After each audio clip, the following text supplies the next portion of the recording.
So you want to know the truth about the Røde Wireless Pro system? Well, I've been using it for a few months now to record YouTube videos, and I've also been using it with some of my clients in the field. In this video, we're going to look at 5 different aspects that are pretty important to storytellers and filmmakers, and we're going to score the Wireless Pro system according to each of these categories based on my real-world experiences. The categories are audio quality, ease of use, cost comparison, value, and professional features. So sit back and relax, and let's find out if this system is really as good as it claims to be, or if it's just another fancy gadget that looks good on paper. Make sure you watch until the end, because I'm gonna show you one other wildcard category that is guaranteed to either make or break your decision to break the piggy bank and buy this system.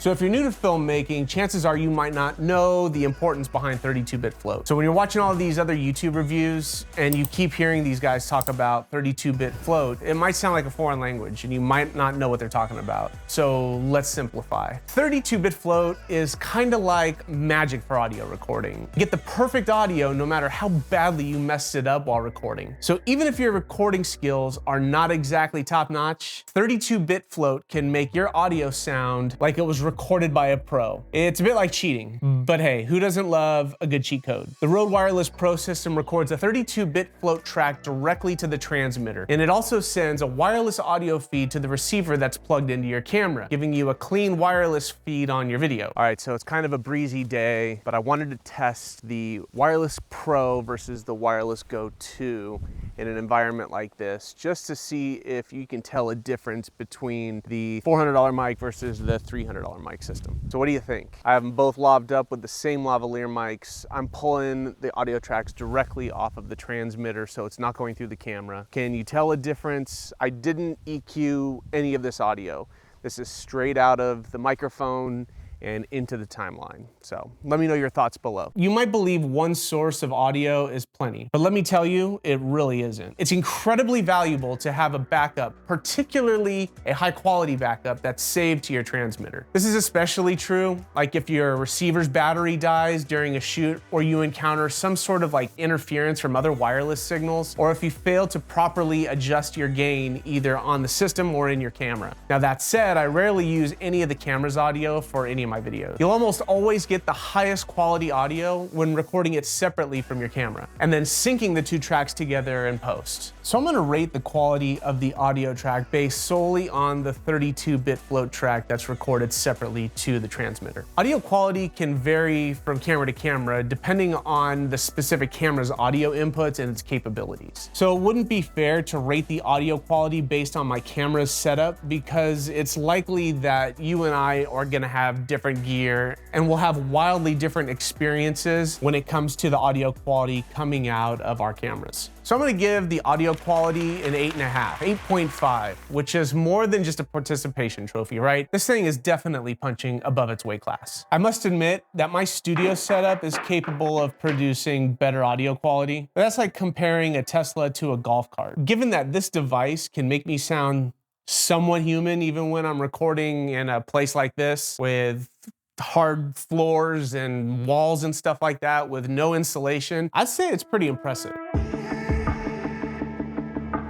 Okay, so the system has a bunch of moving parts that we need to address when deciding if it's simple or complicated to use. The first part we'll address is the Røde Central app. After buying this system, downloading the Røde Central app is probably the first thing you should do. This is like your command station for tweaking all the settings in the system, like how and when the system begins recording, or what functions the main button will serve. It also allows you to listen to and export any of your recorded tracks saved to each transmitter. There's a bunch of other specific settings that you can change in the app, but the question is the app even necessary to change the settings? The answer is no. The Røde Wireless Pro makes it simple to change all of the settings on the fly when you're on set. You can systematically push specific buttons on the receiver to change between like your gain settings and recording options, split or merge tracks. You can also choose between the different time code and monitoring options relatively easily right there on the receiver. As far as the transmitters go, there's just one button, and that one button's functionality cannot be changed in the field. So make sure you spend some time in the app making sure you know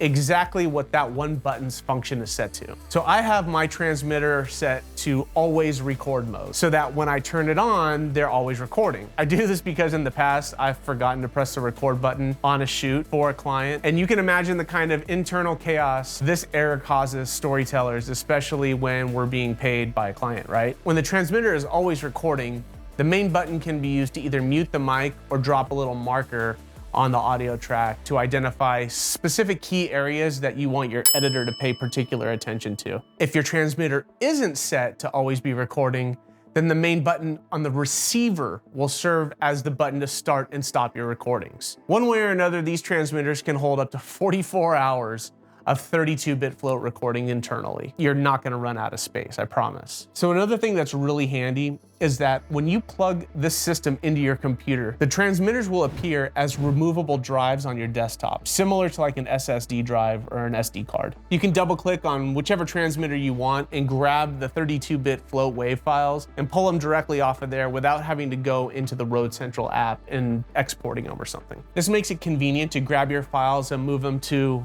well, wherever you move them to in order to piece together this masterpiece when you're editing your project. When Røde first released the Wireless Go 2, this system's predecessor, you had to actually go into the app and export all the files as WAV files or MP3s. You couldn't just go into the transmitter on your desktop and pull the file off of there because it was saved in like this really weird format. It was like, I don't remember, it was like EFF or EF something. Slappy, Slimming, Summon, Samsonite. I was way off. So I'm grateful that they changed that and they made it so that you can access the files right there in the transmitter. They actually pushed down a firmware update for the Røde Wireless Go 2 that you can now pull those files directly off of the transmitter. That's neither here nor there, that's a different system. Okay, for ease of use, I give the system a 9.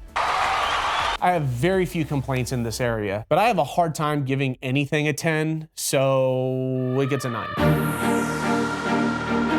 So to identify the value of the system, we first have to look at everything that Røde included in the box. The first thing you see when you open the box are 2 compact protective cases, which are really nice actually. In the first case, you have both transmitters and the receiver, and it comes in like this charging case, which is really nice. All you have to do is connect the charging case containing all the devices to your computer, and the Røde Central app does the rest. 1 cable and everything is connected and charging. If you have the Røde Wireless Go system, you know the kind of smile that this brings to my face. The second case includes the following: a USB-C cable to plug in your system to a computer, a USB-C to USB-C phone cable, a USB-C to lightning cable, 3.5mm TRS connecting cable, 2 locking omnidirectional lavalier mics, 2 transmitter magnetic clips, 3 dead cat windscreens for the transmitters, 2 dead cat windscreens for the microphones, and a bag of clips and mic identifiers and 2 more camera windscreens. There's a lot of windscreens. Oh, and one of those soft cloths that I dig.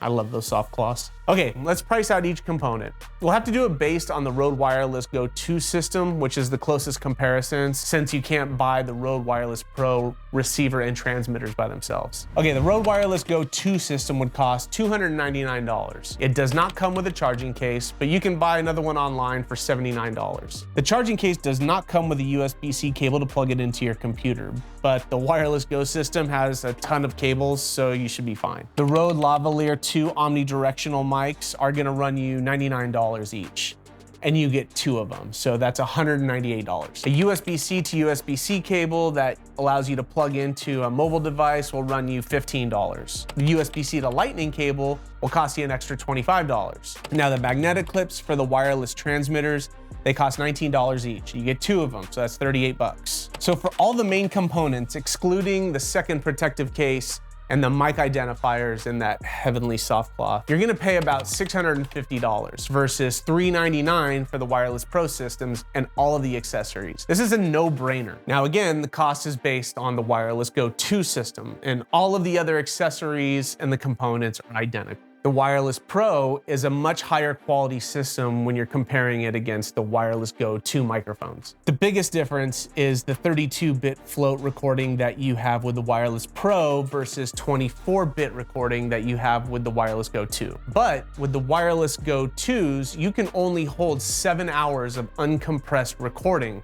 versus 44 hours of 32-bit float recordings that you get with the Wireless Pro. And a bunch of other features that the Wireless Go 2 system lacks. There's a bunch of them. So when it comes to the value, I give the Wireless Pro system a 9.5. I think the system is, honestly, it's a steal for everything that's included. The Wildcard category mentioned at the end of this video will definitely play a role in the overall value of this system, so make sure you watch until the end.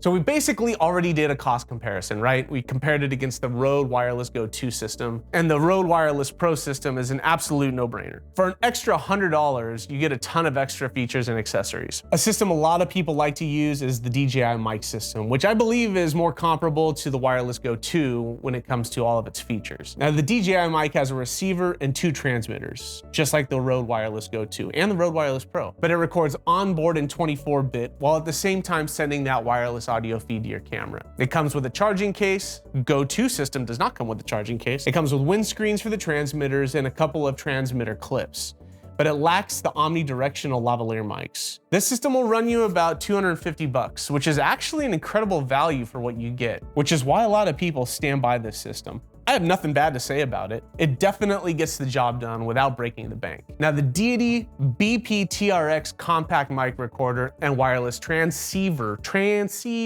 with timecode is kind of similar to the Wireless Pro, but not really. It's basically like a 2-unit wireless transmission system with onboard recording. So one unit acts as a mic and a recorder, recording a 24-bit track directly to a micro SD card, while at the same time transmitting an audio signal to the other unit, which is located on your camera.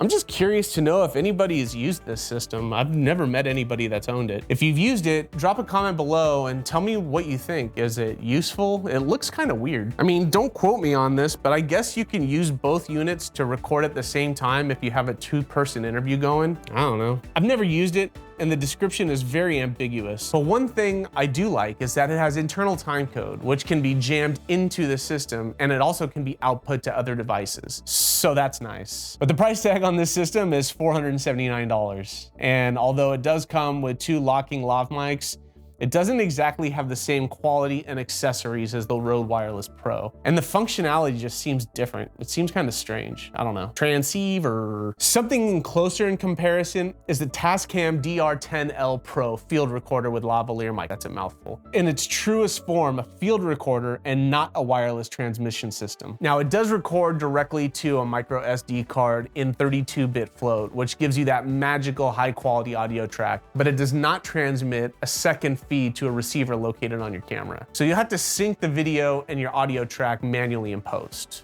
which in all honesty, you should be doing anyway. And if you want to record audio for 2 different people at the same time, you're gonna have to buy 2 of these systems at $219 a throw, making it more expensive than the Wireless Pro and packing significantly fewer features. Now, Deity has announced that it will be releasing a 2-transmitter, 1-receiver system that records in 32-bit float directly to a micro SD card while transmitting a separate track to your camera. It's called the Theos Digital Wireless 2-channel kit. It'll include internal timecode, lav mics will be included, and for all intents and purposes, it'll land very similar weight class as the Røde Wireless Pro system. In all honesty, I almost pre-ordered this system, but the $1,100 price tag was too much sticker shock for me to handle. I love high quality gear, but I don't think I could spend that kind of money and get any sort of ROI in the foreseeable future. It's super tempting though, because it syncs wirelessly with the Deity TC1 timecode system, which is the timecode I use, making this kit turnkey in my setup, but it's $1,100. Plus, the Røde Wireless Pro system gives me everything the Deity system offers. Maybe I'll find a need for it in the future. Or maybe Deity will send me one to review one day and compare it against the Røde Wireless Pro kit. Who knows?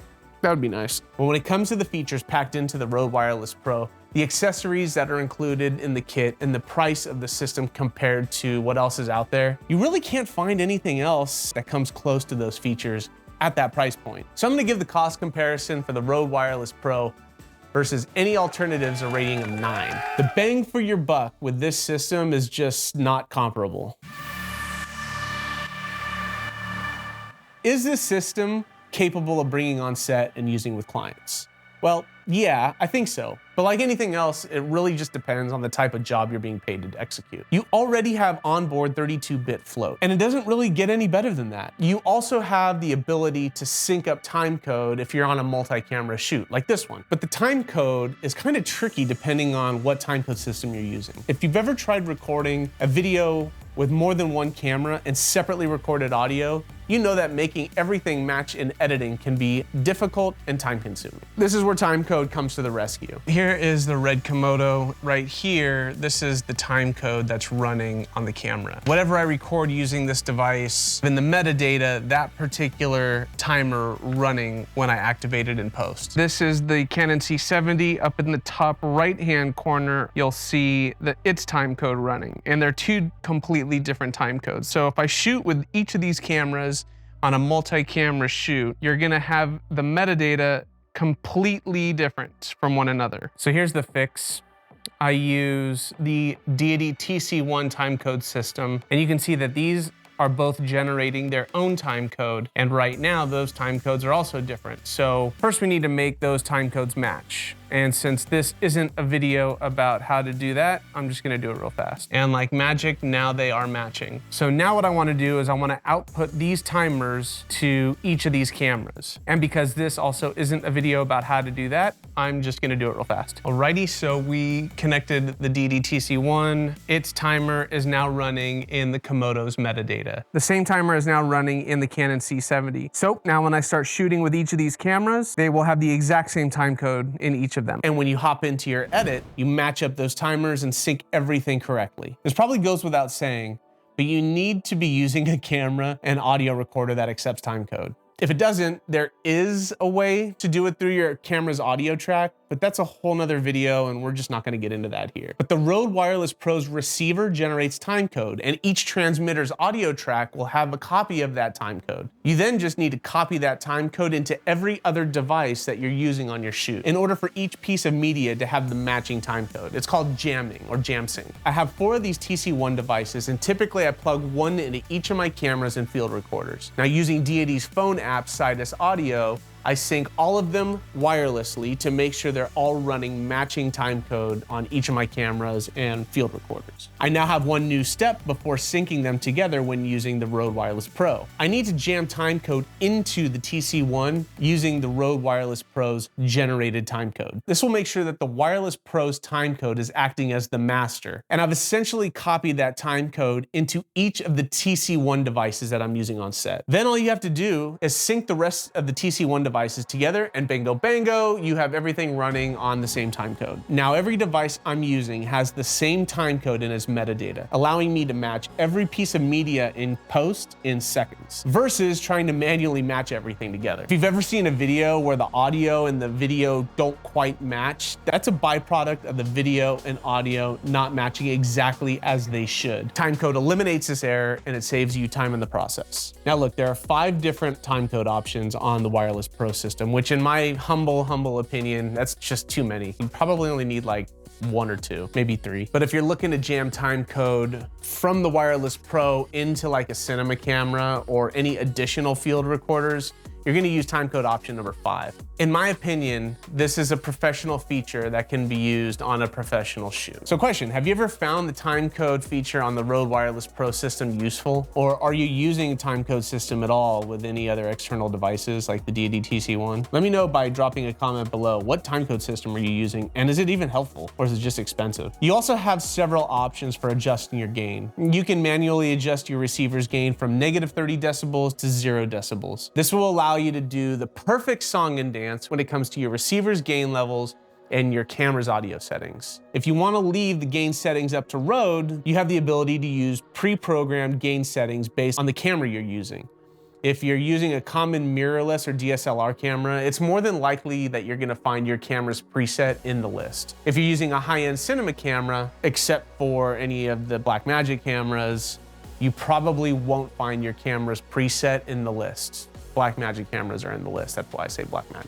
Hopefully this will change in future firmware updates. It would be nice to have some of my camera settings in there. But the transmitters also have a couple of gain adjust options as well. They have either auto or dynamic. The auto gain assist mode will give you a smoother, more consistent sound, which can be better when you're recording in kind of like unpredictable areas where your audio levels are jumping around a lot. The dynamic gain assist mode balances your audio while maintaining the dynamics, resulting in a more natural sound. This can be more useful in like a controlled environment where the sound you're recording is more even, like not recording out on the streets or something. Now you can also turn on a high pass filter on each of these transmitters that will eliminate sounds like wind or low hums or other irritating sounds that always kind of make their way into our audio. But you need to activate this in the Rode Central app. It can't be turned on later when you're in the field. It's kind of a handy thing to have available if you know that you're gonna be in very specific environments. So these gain assist and like high pass features, they're more geared toward like run and gun shoots. 32-bit float, recording, and timecode on the other hand are super handy and very useful when it comes to professional and more complicated jobs. So based on my experience, I'll give the Rode Wireless Pro System an 8 when it comes to professional features. How dare you? It's not bad. So based on these 5 categories, and according to my very humble and super scientific and sophisticated rating system, the Rode Wireless Pro System gets a 44 out of 50, which is like a B+. Now that I see that, I feel like that's a little bit low. Realistically, it's definitely an A- or a solid A. The system is really good for the money, especially when compared to what else is out there on the market at that price point. So I pre-ordered this system through B&H and I received it the day it was available for sale on Rode's website. Needless to say, I was super pumped and I couldn't wait to get this thing shipped out to me. But I was gutted a few days later when I discovered that one of the transmitters wasn't holding a battery charge. I would charge the system to 100%. I would zip it up and I would put the kit in my bag. Maybe a couple days later, I would take it out on a shoot. When I turned everything on, the receiver and one of the transmitters were fully charged, but the other transmitter had like 60% battery life. Mind you, everything was turned off the entire time in my bag. Also, when the devices are plugged into the charging case, everything automatically turns off, so it's impossible for me to have accidentally left them turned on. So I reached out to Rode, I let them know what was going on. They basically gave me a couple troubleshooting things. I did everything that they told me to do, and nothing fixed the issue. So they sent me this form, asked me to fill it out, and to return it with the broken device so that one of their techs could look at it. About a week after they got it, I got an email from my contact and he told me that they were gonna replace the defective unit. Now, mind you, the only thing I sent to them was the defective transmitter. I still had the receiver, the good transmitter, and all of the other accessories. And so a few days later, I received a package from Rode, and when I opened it, I was shocked. They sent me a brand new system, everything that was included in the kit when I bought it brand new. They sent me a brand new kit. Now, granted, I still have everything from the first kit minus the defective transmitter. And now I have a fully functional, complete Rode Wireless Pro kit that they sent to me to replace just the defective transmitter. Rode's warranty and their customer service will always influence my decision to purchase from them again in the future. So $400 for this kit, its features, Rode's factory warranty, and their incredible customer service experience, it's a bargain. Whether you're new at storytelling and making videos, or whether you're a seasoned filmmaker, this kit, in my opinion, is a must-buy. The specs on paper don't tell the whole story. Whether you're looking at something to kind of grow into, or if you're looking for mics to add to your kit, the $400 that you're gonna spend is money well spent, for sure. If you've been using the kit or have any questions, drop a comment below. I'd love to connect with you and hear just whatever's on your mind. So if you like this video and you think I've earned it, please like the video, subscribe to the channel, it really helps. We're trying to grow here on YouTube. And honestly, helping people to understand the details that play into these decisions is something that I love and I'm super passionate about. I can't wait for you to see some of the other videos and some of the stories that I'm working on and that I'll be publishing to this channel in the future. So God bless you and your family, and I'll see you on the next one.